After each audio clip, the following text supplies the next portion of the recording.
Hi everyone, welcome back to Grandpa Mark's Hobbies and build update number 1 for the Moebius models 1952 Hudson Hornet Convertible. Man, I tell you what, the more I get into this kit, the more I'm falling in love with it and the more I'm liking the details. So let's get the guys out of the way here and let's start going through a little bit of what's going on here. Pretty much 7/8 of this is in primer now. The body is in paint, the hood is in paint, and the firewall is in paint. All this, believe it or not, is primer. I use the gloss black primer because I have some plans for this, and I'm going to see how the gloss black works with what I'm going to try to do. But first I want to talk about the details in this kit and how nice they are. And then I want to talk about something that happened with the kit that kind of made me turn back into a modeler a little bit. But what I want to do is show you the detail in this. You can see here, now that it's in primer, that checkerboard or the diagonal diamond cut. There we go. The diamond cut pleating that's in there. What I'm going to do here, and my plans are, is this is going to get purple. And it's going to be like a semi-gloss purple. As a matter of fact, all of the cloth is going to be in a semi-gloss. But what we'll do is we'll do this in a semi-gloss purple. And I think what I'm going to do is I'm going to do everything around it in maybe a gloss black or a semi-gloss black on this, because that would be metal and not the cloth. And then, we'll do the chrome up, and the handrest, I'm going to try to keep this the black too, just offset it. But there's the door cards. They are awesome. And what I like about them is they give the swoop, but they're straight up and down. They don't taper out like the car does, so I can hide my wires. The engine, again, I think the engine's got like 30 parts in it somewhere. But look at how nice it's molded. Really is. The spark plugs are in there. I still have to figure out what I'm going to do with that. I think what I might do is I might paint the spark plugs silver first, and then come back and paint the tips white, and then come back with the wires and just bring the wires up to it, and then use UV resin to make boots. And I'm going to show you something here real quick, and I want to do another shout out. So just a second. I want to show you an idea that a real good guy, I gave him a shout out not too long ago, Bench Time Builds. He turned me on to these, which are like little teeny tiny Q-tips.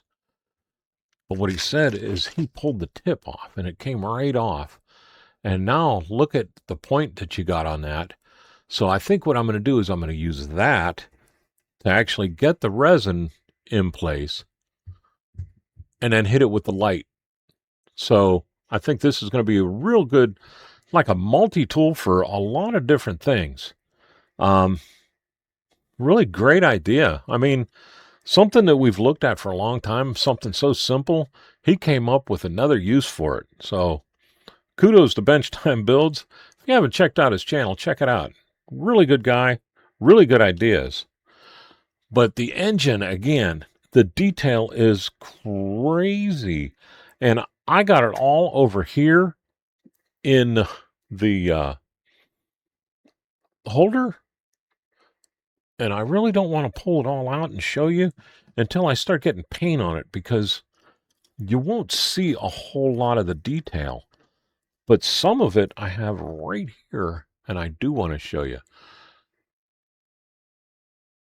I drilled out the 2 holes in the back of the generator for my... Oh, I really hate my shop right now because I moved everything around and I can't find anything. But I'm going to use my AWG 32 wire for the leads for it going in here We're going into my starter. I'm going to drop one into the top of the starter. I drilled the oil filter in the top. I'm just going to have one line running out and running over underneath the really awesome air cleaners on this. The distributor, you can see I got my 6 holes drilled for my distributor cap and the vacuum advance. We're going to figure out where the vacuum advance is supposed to run. And the last thing I'll show you here is the fuel pump, which is crazy awesome. It actually has a line that comes in that I drilled out. This one right here, that's your inlet line. And then the outlet is on the top. So I'll be able to bring the fuel line in and then bring it out over and up into the carbs. The carbs are a work of art. I will show you those because with the black, you're really not going to be able to see them too well. And it's just not, I don't want to waste your time. But there's, as much as the engine as we're going to go with, this engine block is gold. And I'm going to use the Kaleidos Flashy Gold for this. So I wanted it dark, hoping that it'll bring out a bunch of shadow lines when I do that. Next on the agenda is, I already showed you the seats. Now you can really see that pleated seat that I was talking about. And what my plans are is I plan on painting the top part here flat black. This part, well, matte black. Purple in here, the matte purple. And then this back section here, I'm going to leave the black, the matte black. Up here, it looks like there's 2 little foamy places. And I'm going to put those as the either the matte black or the matte purple. I'm not sure yet. This is definitely going to get purple, the leather bags. But then there's the bar holders here, which will be the chrome, and I'm going to use gloss purple on those because they're going to be the metal and they're going to be painted. But I want them to kind of match in with the purple. You know, we're going in the door cards and the seats and everything. The back seat is awesome. Same thing.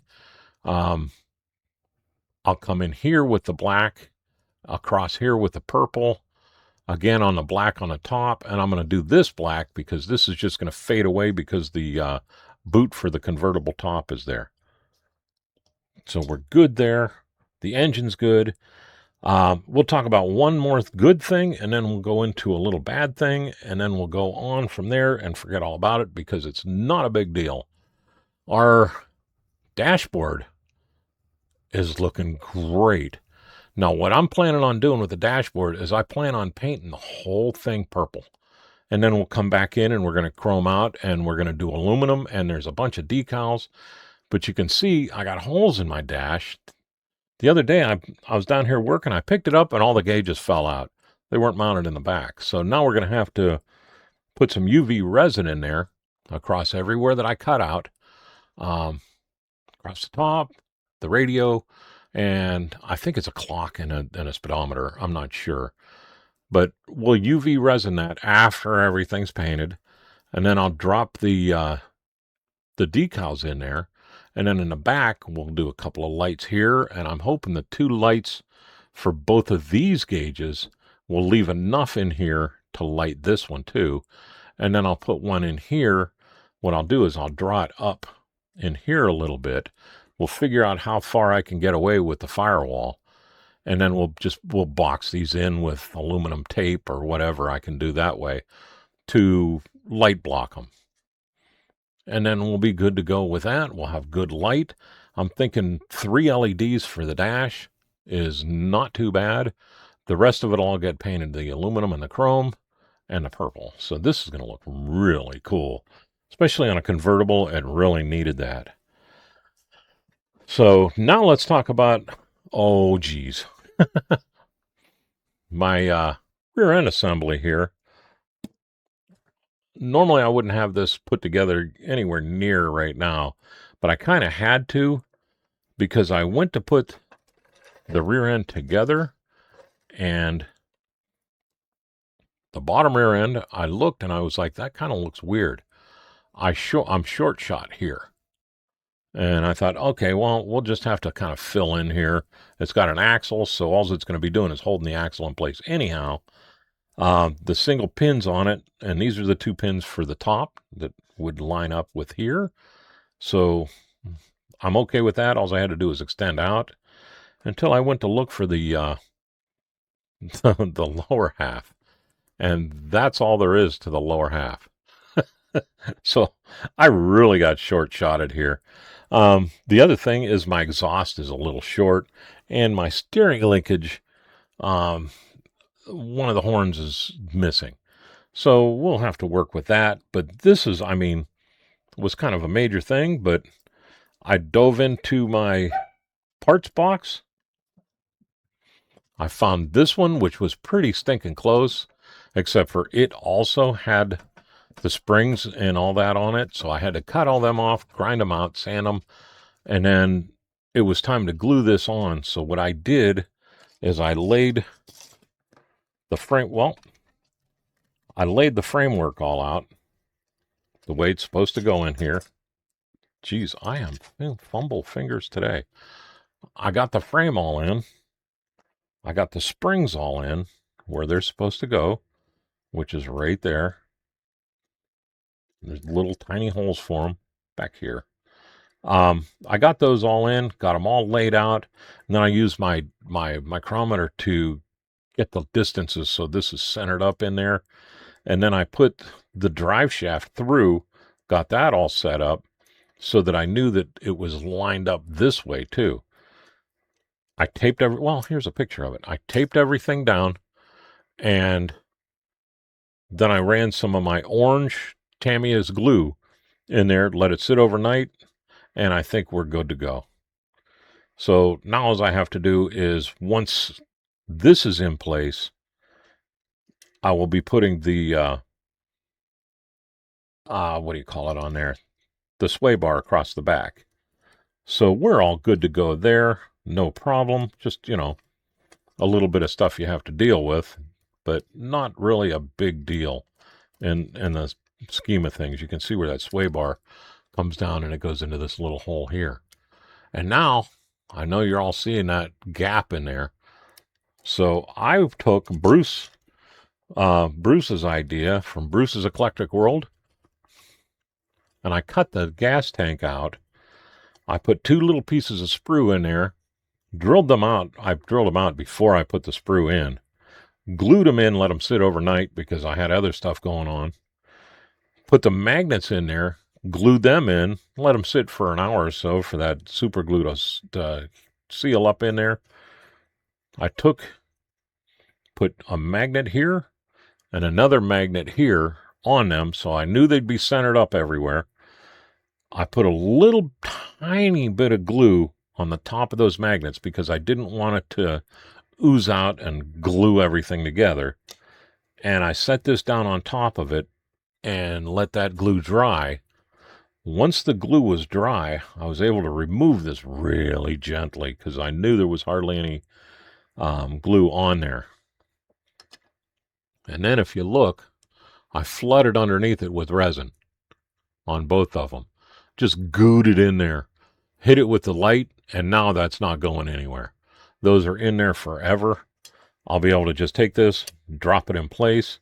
Even with the frame on here and the exhaust coming across the back, it'll all be good. And I can get in here real easy just this way. In between, and I had the rear end in there. In between the rear end, pull it up this way and just roll it out. And I can get the battery in there. So I just have to remember that it goes in this way. And it's in there good. It's not going anywhere. So I am great with that. That light, the orange you're seeing through there, you're not going to see when the body's on there. It just doesn't matter. So I'm not worried about filling in that gap. It's just easier to let it go. It's on the bottom. I am going to have all my wires and stuff run though, but it's fine. So there is the chassis and all that. I didn't do anything on the top because this is going to be black. And And then I'm going to flock in here where the carpet goes, but the seats cover up. The seats come all the way into here on this thing. You really don't see a whole lot of carpet on there. So the seats come in there. The other seats lay up in here. That's what these mounting points are. So there's just this little tiniest bit of carpet and seats. So easy peasy, just a little flocking in here, a little flocking in here, and yeah, you guys got me doing flocking. And this shows carpet here and here across the top, but none down here. That door card comes way inside here, which I'm glad about because I might only have to do a little notch on either side to give room for the wires to go down between the fenders, and we're good to go there. So now let's talk about what we did with the body. How about if I take you over to the spray booth right now and we let that happen? We're using K327, which is Midnight Purple 2 on their list. Love this color. Grab the airbrush. I'm filling it up right now. Sorry I'm not on screen, but there it is with enough in there to almost do everything. And I decided I was going to take a good quick test. This is the new Advantis 2. I love this airbrush. This has got the 0.4 millimeter in it, and check out how nice this thing sprays. I usually spray a spoon before I start spraying everything else, just so I can get the feel of what the airbrush is doing with the paint, with the everything. It just makes me feel better. It's like my pacifier. So there it is. After I shot it, I was looking at it in the light there while we were talking. All right, the first thing I'm going to do now on the car is the firewall. I'm going to do the whole interior of the engine bay the same color. Quick, fast, and in a hurry. Get it on, get it out of there. Look at how cool that looks. This is some really, really nice color. I'm a purple guy anyhow. And man, I'm telling you, you're going to like what you see with this because it changes colors 9 days to Sunday. Now I'm test firing it again, getting everything moving. I usually don't do that, but I can't see this very well. So I got it started where I could see it, and now I'm going to keep it there, and I'm going to roll this thing out. Once I start spraying it on the body, I can see what the heck I'm doing. But before that, I have a hard time starting out with it. Look at that. That is just such a cool color. It's like it fades from purple to blue to black. I love it. Now, after some fumbling around, I finally got the body. You're going to see the first thing I'm going to do is I'm going to brush this thing down. I did brush down the hood, and I did brush down the firewall before I brought it on. But I do this, I don't know, everybody else does. And since I've started doing this, though, I haven't gotten the lint problems that I've had. This is almost like a anti-static thing more than anything else. Now, just like everything else, I always spray from the bottom first. Get all that. I'm going to get inside the fender wells real quick, in a hurry, and just kind of get in there and get out. The second coat, I did a lot better in there. And now I'm just getting comfortable with holding it. So we got the bottom all done. Now I'm going to get the inside of the engine bay. One good coat. And I'm not pulling as hard on there because I'm so close and I'm moving so slow. So I'm happy with that. Now let's start putting this paint down. And boy, does it go good. Watch how pretty this is when I start laying this out. You see, I got it started because, again, I couldn't see that when I started spraying it. But once it's on the body, you can see what you're doing. I did get a little light-fingered with the top of the window, but I made up for it on the second coat. Sorry about getting it out of frame like that. I was paying attention more, trying to get the even coat down.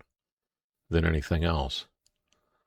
But this spray's so nice, and I'm really putting it down there a good shot. This is very light, but it covers so well. You can see that roof, and I almost grabbed that airbrush and said, okay, I'm going to hit it again. But I stopped. I'll let that flash. I'll come back, and I'll take care of that the second time around. I did miss a big hunk inside there once I put it in the light. All right, time for coat number 2. And again, we're going to hit the spoon first. I already brushed that down. Now you can see it's starting to push that blue-purple look. And when it dries now, that's going to change, and I'll show you that here in a minute. But we took the hood. Again, I already brushed this down. Now look at inside my cup there. You can see I'm going through some paint today. But I'm okay with that because I got great results. I still got way over half a bottle of this left. So I could do a full other car and probably a trailer. But look at how nice this is coming out here. I love that color. I'm checking everything out. Now I'm going to go and I'm going to look in the light.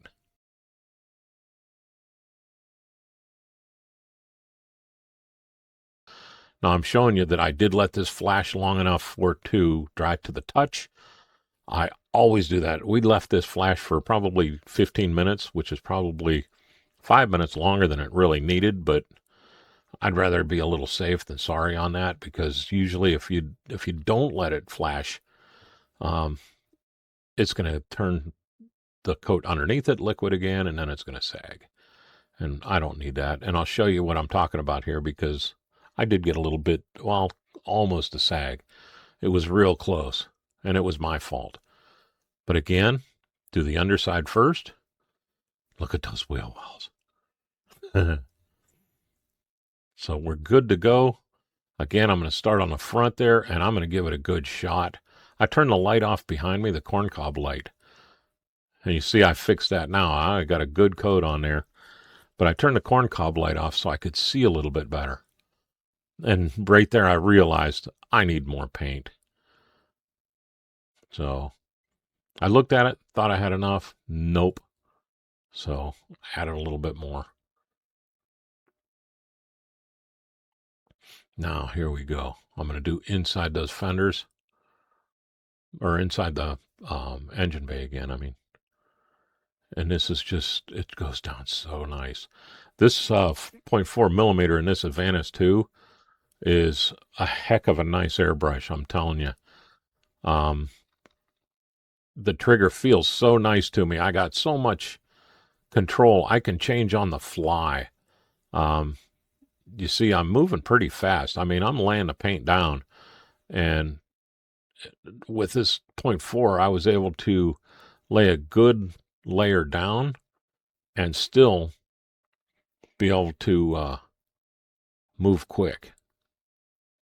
And I kind of like that. I like to get in and out. So it's not flashing on one side while I'm trying to paint the other side.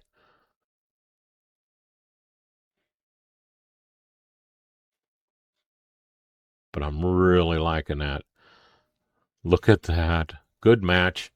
I was just checking to make sure everything was even Steven on there. And you didn't see me do the firewall because I hit it way too heavy at the beginning there. All right. Now, before I bring that body over, I want to show you the bumper here. The bumper has the taillights in it. And I decided we're going to light the taillights, so I drilled them out. And the way I did that is I took a drill bit that was just big enough to fit in that hole, which is a decent sized drill bit. And I drilled down in just the depth of the LED. And then I took a smaller drill bit, and you can see I drilled a hole this way. And I made it to where I can pull the line in that way and still fold the LED down a little bit. Did that on both sides so that that can go right up against the car and not have any problems. Now, how about if we start with a spoon? Here's that spoon, and you're seeing it as dang blue. It is not. It's purple shifting to almost black, where you're seeing it as like a blue shifting to black. I do see a little bit of blue in here, but it's more, it's purple. And how about if we bring the body over now, which I almost just dropped. Check that out. Tell me that does not look awesome. It is purple, believe it or not, but look at the iridescence in that from that pearl. This is going to look so sweet once I rub this out and then give it 2-3 coats of clear. I mean, it's going to look so fantastic. And then to boot, on top of that, the visor I'm going to do in chrome. So the whole front of this thing, boy, is just going to be blinging. The chrome on the sides is going to be awesome. The bumpers. So what I decided to do here, we're going to airbrush this chrome. I'm going to use my Fusion Firm, mix it half and half with isopropyl alcohol, and we're going to mask this out and spray it. So there will be a video on doing that, but right now this is going to go in the easy bake oven.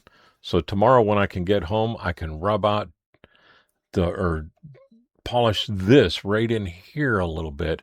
I got just the tiniest of a wrinkle right there. My fault.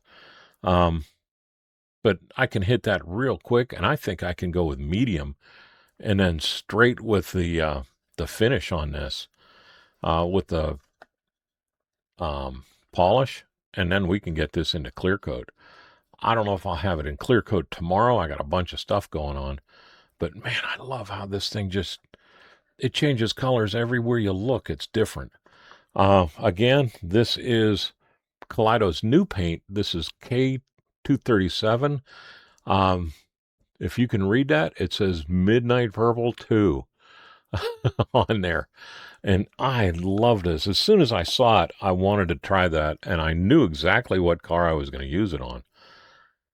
So this is where we are right now. Everything else was prepped to this point, and it took that long. There are that many parts in here. So with that, how about if we thank Gaahleri for everything they've done? I mean, it's their paint, it's their airbrush, their new paint shaker, that Advantis airbrush. Again, Gaahleri Days is rocking and rolling. You got till September 15th, which is coming up quick, to get any of these new paints. Just about everything they have right now is on sale. So jump on over there and see what you can find. Again, this is the K327. They have 3 of these. One of them is almost like a plum color, and then this, and then it goes from the purple to blue instead of purple to black. The let's just say the Gaahleri World Creators Cup is still going on. Almost over. I think it's September 9th is when it's over, and then they start to judge. 24-hour group build is coming up quick. The GoFundMe is now set up. All I'm asking is for everybody in my Facebook group and everybody in the world, really, drop $3 in the GoFundMe. Everybody can afford $3, but if we all put just $3 in, we can do some great stuff. This is going along with the Chris Cortell Cancer Awareness Group build that King Bob is putting on all October. So jump over to King Bob's Modelworks and sign up for the Chris Cortell group build. At the same time, you're doing this one. King Bob said that it'll count. So it's a twofer. The store is open. All the proceeds from the store are going to the 24-hour build. So if you want merch instead of just donating, go ahead. That'll be good too. Let's thank our veterans, our first responders, and our active duty people for putting it on the line every single day so we can do what we're doing today. Mark your calendar that November 1st, Western Reserve chapter of the IPMS is putting on their show up in Kirtland, Cleveland. You want to be there. If you're within like a 50-state area. You might want to show up for this one. It's great. Lots of vendors, lots of good people, and lots of awesome builds. Let's not forget about Automotive Model Car Livecast. They're on every Thursday at 8 o'clock p.m. starting in September. Right now, they're every other Thursday, and it's this Thursday that they're on. So jump on there. The chat is off the hook. The four of them playing off the hook. I've learned so much and just enjoy the heck out of going there. And then with that, I want to thank all of you for the thumbs up, the subscriptions, the comments. I will answer every single comment. I just enjoy the comments and the feedback I'm getting on everything, and I appreciate that. But with that, I will let y'all go. Y'all have a great day, a better tomorrow, and thanks for stopping by.